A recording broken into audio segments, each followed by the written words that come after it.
दुर्योधन और द्रोणाचार्य का संवाद। दोस्तों, शकुनी ने कहा, प्रणाम आचार्य, हम सब चिंता में पड़ गए थे कि आप कहाँ चले गए। द्रोणाचार्य ने कहा, मैं गंगापुत्र के पास गया था। द्रोणाचार्य ने कहा, अर्जुन के रहते हुए युधिष्ठिर को बंदी बनाना आसान नहीं है। दुर्योधन कर्ण ने कहा, अर्जुन को मुझ पर छोड़िए।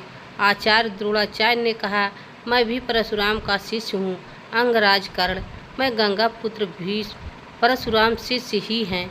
हमको आपकी वीरता पर संदेह नहीं, किंतु अर्जुन फिर भी अर्जुन है।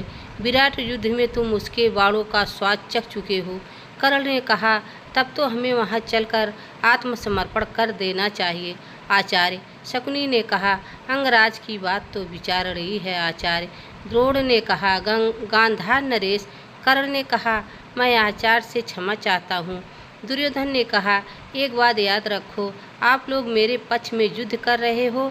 यदि मेरे शिविर में अहम टकराता रहा तब तो मेरी पराजय निश्चित है। इसलिए मैं आप सब लोगों से प्रार्थना करता हूँ, अपने अहम का मेरे हितों का परिणाम दीजिए। और मैं गुरु श्रेष्ठ से इस बात पर सहमत हूँ कि जब तक हम अर्जुन को युधिष्ठिर से दूर करने में सफल ना कर पाते तब तक युधिष्ठिर को बंदी बनाना संभव नहीं। इसलिए मैं आप सब लोगों से ये पूछना चाहता हूँ, अर्जुन से युधिष्ठिर को दूर करने का महत्वपूर्ण कार्य किसे सौंपा जाए। कर्ण ने कहा, मैं तो यह कार्य कर नहीं सकता मित्र, क्योंकि इसमें अर्जुन से भागने का नाटक करना पड़ेगा।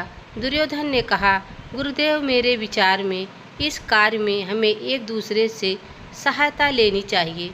तब उसने कहा, इस कार्य के लिए यहाँ आने की क्या ज़रूरत थी, मैं खुद आ गया होता। हे आचार्य, अर्जुन को ललकारने का अर्थ मृत्यु के अतिरिक्त तो कुछ हो ही नहीं सकता, किंतु हम हस्तिनापुर के पक्ष में युद्ध करने आए हैं, इसलिए हम दोनों भाई अर्जुन के हाथों मृत्यु के लिए तैयार हैं।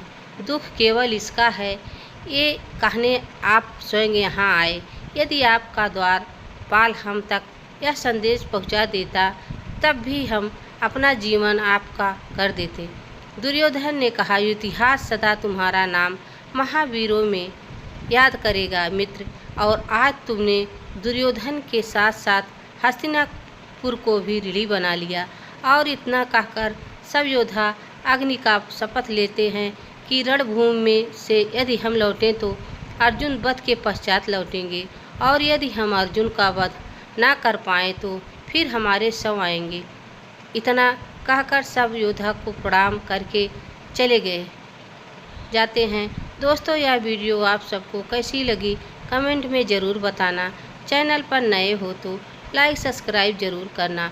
तब तक के लिए राधे राधे, जय श्री कृष्ण, धन्यवाद।